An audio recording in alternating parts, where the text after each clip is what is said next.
नमस्कार दोस्तों, स्वागत है आपका हमारे इस द हिंदू और दैनिक जागरण के न्यूज़ एडिटोरियल के अंदर। आज 19 अक्टूबर है। चलिए शुरू करते हैं।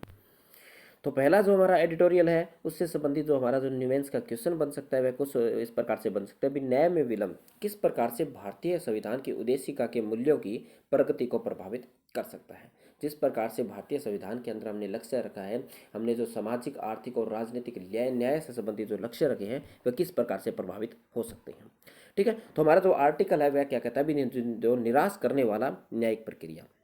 इसके अंदर क्या भी हाल ही के अंदर पिछले कुछ दिनों के अंदर प्रधानमंत्री नरेंद्र मोदी जी ने कानून सम्मेलन के में कहा है कि जो न्याय में देरी देश में सबसे बड़ी समस्या में से एक है। यानी जिस प्रकार से जो न्याय के अंदर जो देरी मिलती जा रही है, जिसके अंदर लोगों क्या हो रहा है, जो न्याय के प्रति जो मोह है वह क्या होता है, कम होता चला जा रहा है।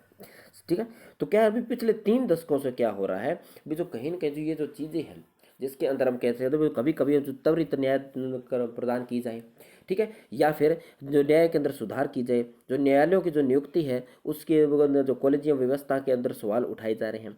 कभी कभी जो निलंबित पड़े जो मुकदमे हैं उनकी संख्या पर सवाल उठाए जा रहे हैं।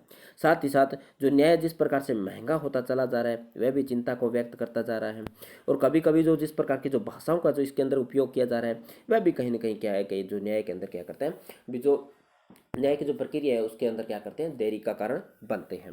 ठीक है, साथ ही साथ क्या भी न्यायिक सुधार की दिशा में एक बड़ा कदम उठाया गया था वर्ष 2015 के अंदर, जिसको हम कहते हैं भी जो न्यायिक सुधार आयोग की स्थापना की गई थी। मगर जो सुप्रीम कोर्ट ने क्या किया था, जो उसकी जो इस सुधार को क्या कर दिया गया था, यानी खत्म कर दिया गया था। यानी कहीं कहीं इसको असंवैधानिक कह के जो न्यायिक जो हम कह सकते हैं जो हमारा जो न्यायिक नियुक्ति आयोग था उसको असंवैधानिक करार करके क्या कर दिया गया, खत्म कर दिया गया था।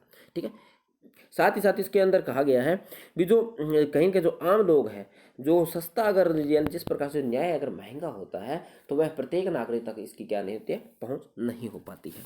ठीक है, जिसकी वजह से क्या होता है भी जो आम लोग है इसकी पहुंच में रखता है और वह कहीं न कहीं इसके अंदर क्या होता है भी समय पर नहीं मिल पाता है। साथ ही साथ भी न्याय पर समय पर नहीं मिलने की वजह से जो हमारा जो कहीं न कहीं जो लोग हैं वह हताश ही नहीं होते हैं, कहीं न कहीं उनकी जो प्रगति होती है वह भी क्या होती है, उनकी जो प्रगति भी क्या होती है, प्रभावित होती है। और कहीं न कहीं जो ये जो न्याय समय पर जो न्याय पहुँचाने की जो ज़िम्मेवारी है वह कहीं न कहीं सरकार की बन जाती है, क्योंकि जो न्यायपालिका होती है वह सुधार से संबंधित इतनी संवेदनशील नहीं होती है। ठीक है, क्योंकि न्यायालय का जो काम है वह कहीं न कहीं क्या होता है, जो हमारी जो संविधान होता है उसकी परिभाषित करना होता है, जबकि जो सुधार से संबंधित काम है, जो व्यक्तियों को जो त्वरित तौर पर न्याय मिल सके, ये जिम्मेवारी किसकी है, हमारी सरकार की ये जिम्मेवारी बनती है। ठीक है, साथ ही साथ कही गए जो इसके ऊपर एक महत्वपूर्ण कदम उठाया गया था वह था जनहित याचिका। तो जनहित याचिका का जब लाया गया था तो कहीं ना कहीं जो त्वरित न्याय के तौर पर लाया गया था, मगर इसमें क्या हुआ, दिनों दिन इसमें क्या होगा, कहीं ना कहीं जो प्रसिद्धि पाने के लिए इसका उपयोग किया जाने लगा। ठीक है, साथ ही साथ इसमें कहा भी इसका कारण सुप्रीम कोर्ट में जो अति सक्रियता भाई एक महत्वपूर्ण कारण है। भी जो न्यायालय है, जो हमारी जो कहीं के जो सुप्रीम कोर्ट है वह अति सक्रियता हो जाती है किसी कानून के प्रति, तब भी इसके अंदर क्या होता है, कहीं ना कहीं ये जो न्याय के अंदर देरी यानी का कारण, मुख्य कारण बनता है। ठीक है, यानी किसी कानून के अंदर जो न्याय अगर जरूरत से ज़्यादा हस्तक्षेप करता है तो वह भी कहीं ना कहीं जो न्यायालय के जो देरी है वह और अधिक बढ़ जाती है। ठीक है, तो साथ ही साथ इसमें क्या भी जो न्याय में देरी केवल करोड़ों लोगों को हताश ही नहीं करती, कहीं ना कहीं जो हमारी जो प्रगति है उसको भी क्या करती है, प्रभावित करती है। ठीक है, क्योंकि हम देखते हैं जो लोग हैं अगर न्यायालय के अंदर जो चक्कर काटते रहेंगे तो वह विकास किस प्रकार कर पाएंगे। ठीक है, तो ये क्वेश्चन के आपके जो कुछ प्रकार के जो विलम्ब है हमने देख लिया भी अलग अलग जो हमारे जो परिप्रेक्ष्य हैं किस प्रकार से लोगों को प्रभावित करते हैं। ठीक, तो आप ये उत्तर लिख सकते हैं। तो आगे है भी अतीत की घटना वर्तमान सीखने का आधार हो सकती है। क्वेश्चन क्या कहता है, अतीत की घटना वर्तमान सीख का आधार है, स्पष्ट कीजिए। आप इसको 150 वर्डों में शब्द आंसर को लिख सकते हैं। ठीक है, तो किस प्रकार की जो हमारी जो अतीत की घटनाएं होती है उसको हमें सीखने को मिलता है, चाहे वो एग्जाम्पल हमारा 1857 की क्रांति का हो, जो अकबर या हमारी जो शासक हुए हैं उनकी नीतियाँ हो, हड़प्पा सभ्यता हो, या फिर कोई अन्य जो मौर्य काल हो, इन सब से हमें सीखने की क्या है, आवश्यकता है, या हमारी कहीं के ये आधार हो सकते हैं वर्तमान के अंदर भी कौन सी गलतियां हम ना करें।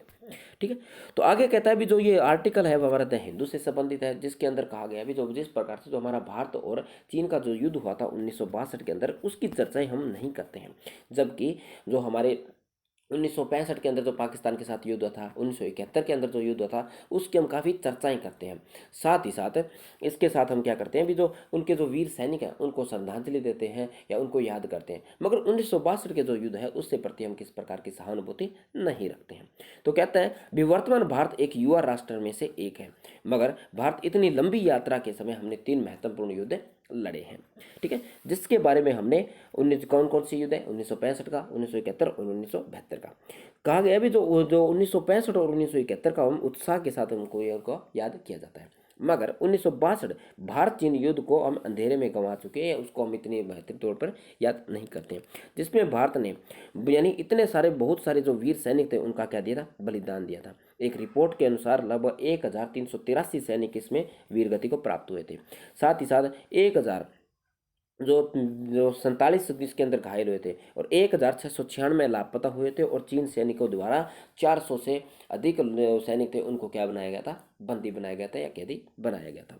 ठीक है, साथ इसमें कहता है 1962 में भारत चीन युद्ध में भारतीय वायुसेना की ताकत को कम करने के आंकने के परिणाम स्वरूप इसके आक्रामक यानी कहीं के क्या 1962 के अंदर जो भारतीय वायुसेना थी उसको भी क्या किया गया था, कम आंका गया था।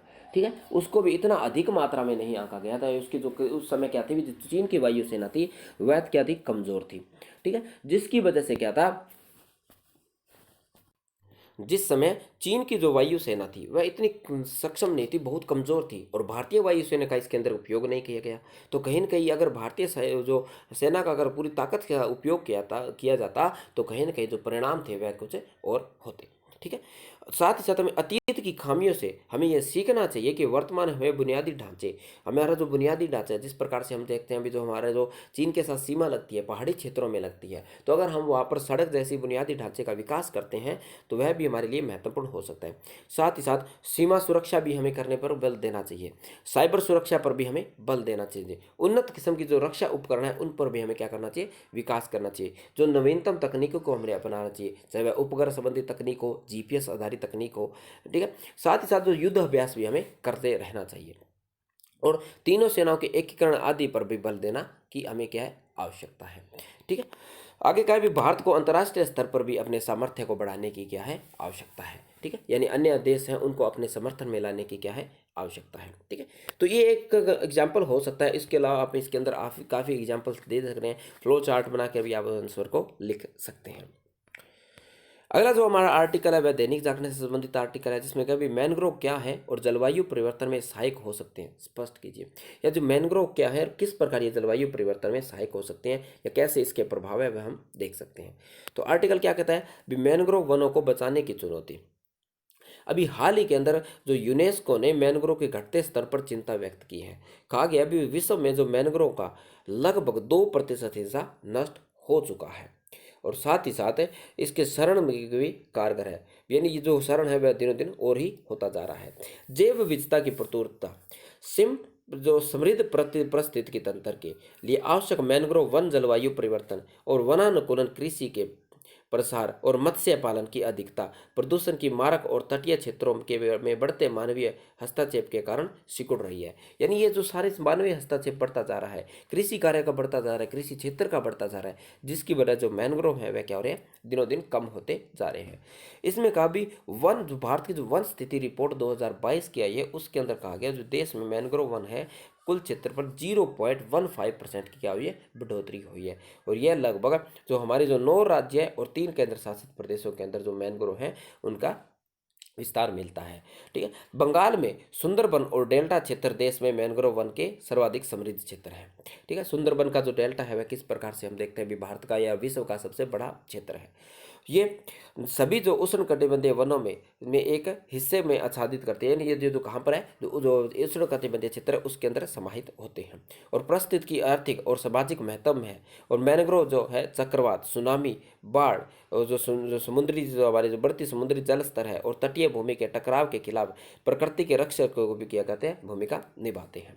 और 1 हेक्टेयर में लगे मैनग्रोव वन पर कितना करते हैं, अभी जो ये है कारण मैनग्रोव द्वारा किए जाते हैं। और जो 1 हेक्टेयर में अगर हम मैनग्रोव लगाते हैं तो उसमें 33 से 57% क्या करता है वह कहीं न कहीं जो जो $1000 का मूल्य का आर्थिक मूल्य प्रदान करता है, यानी कितना हम देख सकते हैं भी आर्थिक रूप से भी हमारा क्या है उसका फायदा है। साथ ही साथ कहता है भी जो 1 हेक्टेयर के अंदर जो मैनग्रोव होता है वह 3754 टन कार्बन डाइऑक्साइड का क्या करता है अवशोषित करता है। साथ ही साथ जो इसकी जड़ें हैं, मिट्टी है या उनकी जो टहनी है वह क्या करती है, ये जो कार्बन डाइऑक्साइड का क्या करती है अवशोषण करती है। ठीक है, जो कहीं ना कहीं जो हमारी जो ग्लोबल वार्मिंग है उसको कंट्रोल करने में भी सहायक हो सकती है। साथ ही साथ इसके अंदर क्या भी जो 2004 में जिस प्रकार के जो हिंद महासागर में सुनामी आई थी उसने भी मैनग्रोव को क्या किया, काफ़ी प्रभावित किया है। और साथ ही साथ क्या भी जो IUCN ने भारत सहित 8 देशों के अंदर जो मैनग्रोव के संरक्षण के लिए मैनग्रोव फॉर फ्यूचर नामक एक पहल भी जारी की है, जिससे क्या होगा फायदा होगा। ठीक है, साथ ही कहा भी सतत एवं सुखद भविष्य के लिए इस कार्बन अवशोषण प्राकृतिक संसाधनों की सुरक्षा करना भी जरूरी है। और मैनग्रोव वनों को लोभ की दृष्टि से न देखा जाए, यानी मैनग्रोव को केवल और केवल आर्थिक रूप से ही नहीं देखना चाहिए, इसे हमें प्रकृति के तौर पर भी हमें देखने की क्या है आवश्यकता है। ठीक है, तो इससे हमें सारा के सारा हमारा कंटेंट मिल जाता है, आप इस आर्टिकल से आंसर लिख सकते हैं। अगला है भी जलवायु परिवर्तन में पराली केवल एक समस्या नहीं है, चर्चा कीजिए। तो ये है एक आर्टिकल है हमारा, तो जो कहता है भी पराली ही की केवल समस्या नहीं है, क्योंकि पराली केवल हम कह सकते हैं वायु प्रदूषण के लिए केवल पराली एक समस्या है, ये बात सही नहीं है। क्योंकि हम देखते हैं जो पर्यावरण है, जो वाहन है उनके द्वारा जो निकलने वाला धुआं है, उसके अलावा जो धूल मिट्टी है, जो हमारा जो कंस्ट्रक्शन का कार्य है, उससे भी कहीं ना कहीं क्या होता है, जो वायु प्रदूषण होता है। ठीक है, साथ इसमें क्या भी, लेकिन जो पहली बार क्या कहता है कि इसके अंदर जो ऐसा हुआ है भी, जो क्या हो भी जो सितंबर महीने के अंदर अब जो पराली जलाने की वजह से इतना अधिक प्रदूषण नहीं हो रहा जितना कि भविष्य में होगा।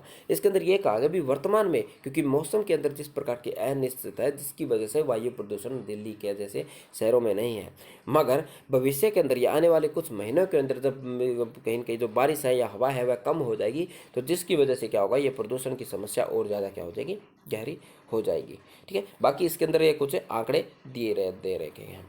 ठीक है, फिर आगे क्या भी जो किसानों का इसके अंदर भी एक पक्ष है, इसके अंदर सरकार का पक्ष जो कहीं के जो सुप्रीम कोर्ट ने इसने इसके अंदर जो संज्ञान लिया था, तो सरकार ने कह दिया था जो इसका जो कारण है वह सारा का सारा क्या है, पराली को जलाना है, मगर अन्य कारणों पर इस पर विचार नहीं किया गया था। मगर किसान भी अपना एक पक्ष रखते हैं, जिसके अंदर वह कहते हैं भी जो पराली को अगर वह इकट्ठा करते हैं तो उसके लिए उनका जो खर्च है वह 5 से 6 हज़ार बढ़ जाता है। ठीक है, तो उसका जो कहीं के जो आर्थिक खर्च भी इसकी वजह से बढ़ जाता है। आगे इसके अंदर कहता है जो पराली जलाने से खेत में पड़ने वाले जो हरियाणा पंजाब के आसपास के क्षेत्र है वह लगभग 10 जून के आसपास इसकी क्या होती है, बुआई होती है। तो इससे क्या है भी, जो हमारे जो देश के अंदर जो मानसून आता है तो सरकार कहती है भी तभी आप कह सकते हैं इसकी बुआई कीजिए, जिससे क्या होगा भी जल है वह कम मात्रा में अवशोषित करेगी भूमि। मगर एक जो रिपोर्ट है जिसका नाम है national environment research lab and सफर के एक वैज्ञानिकों ने एक रिपोर्ट दी, जिसमें कहा भी अगर इसकी जो बुआई है, हमारी जो चावल की या जो धान की बुआई है वह 1 महीने पहले कर दी जाती है, तो इससे क्या होगा भी जो किसान है उनको एक समय मिल जाएगा जिसके अंदर वह पराली को क्या कर सके, यानी कि जो डिकम्पोजिस कर सके या उसको एक जगह इकट्ठा कर सके। क्योंकि इतना समय नहीं बचता गेहूँ और चावल की कटाई और गेहूँ की बुआई के मध्य में भी जो किसान है वह इसका पूर्णतः निवारण कर सके, या उनको इकट्ठा करके या उनको पर छिड़काव करके उनको डिकम्पोजिंग करने का समय लग सके, यानी किसी भी चीज़ में क्या लगता है, एक समय लगता है। ठीक है, उतना समय उनके पास नहीं होता है। साथ ही साथ इसके वजह जो सरकार जिस प्रकार से जो उपकरणों पर सब्सिडीज देती जा रही है, ठीक है, तो उस सब्सिडी के कारण जो उपकरण है, जो मशीनें हैं वह भी क्या हो रही है, महंगी होती चली जा रही है। साथ ही साथ उन मशीनों को चलाने के लिए जो कृषि उपकरण है, जो ट्रैक्टर जैसी जो वस्तुओं की आवश्यकता है, जिससे जो किसानों पर जो डीजल का बोझ है और वह अधिक पड़ जाता है। साथ ही साथ किसान इसमें कहते हैं भी अगर वह पराली को सही मात्रा में जो कहते हैं भी सही जो सरकारी तंत्र के तौर पर अगर उसका समाधान करते हैं तो उनका जो खर्च है वह लगभग 5 से 6 हज़ार हो जाता है। मगर जो सरकार ने जो जुर्माना लगाया इसके ऊपर वह 2,2500 रुपये है, तो वह कहते हैं भी यदि इतना हम नुकसान करेंगे, इससे अच्छा हम जुर्माना देना उनके लिए क्या होता है, आसान होता है। ठीक है, साथ ही क्या है, इसके लिए हमें क्या करना होगा, जो किसानों और सरकार को और व्यवसायी को सबको मिलकर साथ ही कार्य करना होगा, तभी इसका सॉल्यूशन किया जा सकता है। साथ ही साथ जो राज्यों को एक साथ राज्यों को और केंद्र राज्यों को मिलकर इसके साथ कार्य करने की आवश्यकता है। साथ ही साथ लोगों के इसके अंदर जागरूकता फैलाने की भी क्या है, हमें आवश्यकता है। ठीक, अगला जो आर्टिकल है वह भी हमारा जो ये वाला आर्टिकल है जिसके अंदर ई कचरे से निपटने की जागरूकता जरूरी। ठीक है, तो इसका हमारा क्वेश्चन क्या करता है भाई, बढ़ती डिजिटल दुनिया में ई कचरा समस्या है, प्रकाश डालिए। भी जिस प्रकार से वर्तमान के अंदर जो हमारा जो डिजिटल जो आकार है या डिजिटल अर्थव्यवस्था का जो आकार है वो दिन दिन बढ़ता जा रहा है। जिस प्रकार से हम लैपटॉप, कंप्यूटर्स या जितने भी जो इलेक्ट्रॉनिक्स आइटम है, जिस प्रकार से हम सेंसर वगैरह का यूज़ करते हैं, आर्टिफिशियल इंटेलिजेंस है या 5G टेक्नोलॉजी है, जिसके अंदर क्या होगा भी जो ई कचरा और अधिक मात्रा में बढ़ जाएगा। जिस प्रकार से दुनिया है वह डिजिटल की बढ़ती जा रही है, तो ई कचरा भी क्या है, एक समस्या है। इसके बारे में हमें क्या लिखा है, आंसर लिखना है। क्या कहता है भी, बाकी तो स्टार्टिंग में तो यही कहे हुए जिस प्रकार से मोबाइल है, कंप्यूटर है, लैपटॉप से यूज़ करते हैं, तो जिसकी वजह से ई कचरा भी एक क्या होता है, समस्या बनती जा रही है। ठीक है, साथ ही साथ कभी जो संयुक्त राष्ट्र द्वारा जारी global e waste monitoring 2020 report के मुताबिक वर्ष 2019 में लगभग 5.36 crore metric ton electronic waste सामने आया है। तो इस रिपोर्ट में कहा गया कितना, 5.36 करोड़ मैट्रिक टन। रिपोर्ट के मुताबिक लगभग इस दशक के अंत तक ये कितना हो जाएगा, 7.4 मैट्रिक टन तक हो जाएगा। और केंद्रीय पर्यावरण मंत्रालय के मुताबिक वित्त वर्ष 2019-20 के अंदर जो ई वेस्ट था वह 10,14,000 टन था। ठीक है, और साथ ही साथ वह जो ई वेस्ट निकला था जो कि केवल दिल्ली का ही कितना 10% हिस्सा था, यानी केवल दिल्ली के अंदर भी पूरे वेस्ट का कितना 10% हिस्सा है। भारत जिस तेजी से तकनीकी आधारित डिजिटल इकोनॉमी की ओर कदम बढ़ा रहा है, उससे के साथ ही इलेक्ट्रॉनिक वेस्ट जो ई कचरा है वह भी एक महत्वपूर्ण समस्या साबित हो रही है। साथ ही साथ कभी ई वेस्ट प्रबंधन के लिए एक सस्टेनेबल इलेक्ट्रॉनिक्स रिसाइकल इंटरनेशनल, ये जिसको बोले सेरिंग ने 2 तरह के मानक निर्धारित करने हैं। एक तो संयुक्त राष्ट्र ने ई वेस्ट से संबंधित जो दिशा निर्देश भी जारी किए हैं। अंतर्राष्ट्रीय स्तर पर ई वेस्ट का जो वर्गीकरण भी किया गया है, यानी जो ये जो वर्गीकरण है अलग अलग कर दिया। अभी छोटा ई वेस्ट है, बड़े लेवल पर ई वेस्ट है, यानी कुछ बड़े उपकरण से या छोटे उपकरण उनको भी निर्धारित किया गया है। इसलिए अभी जो ई वेस्ट है उसका आकार हमें नहीं देखना चाहिए या किस है, हमें सिर्फ उन सब का क्या करना चाहिए, रिसाइकल करना चाहिए। साथ ही साथ जो नागरिक हैं या जो व्यक्ति हैं उनको भी जो संसाधन है उसके प्रति उचित उपयोग के प्रति संवेदनशील भी बनाना चाहिए। इससे लोगों इलेक्ट्रॉनिक्स उपकरण बेहद सहाय उपयोग से बचने की भी बात करें। जिस प्रकार से जो इलेक्ट्रॉनिक उपकरण करते हैं उसे ज़्यादा जरूरत से ज़्यादा इलेक्ट्रॉनिक उपकरण को खरीदने की सेवा से बचना चाहिए, और इससे कहीं ना कहीं जो सार्वजनिक और निजी क्षेत्र पर मिलकर कार्य करना चाहिए और इंफ्रास्ट्रक्चर विकसित करना चाहिए ताकि उसको रिसाइकल किया जा सके। ठीक है, तो आज की वीडियो में इतना ही। अगर आपके लिए वीडियो हेल्पफुल होती है तो प्लीज़ आप चैनल को सब्सक्राइब कर सकते हैं, साथ ही साथ वीडियो को शेयर भी कर सकते हैं। ठीक है, तो चलिए मिलते हैं नेक्स्ट वीडियो में।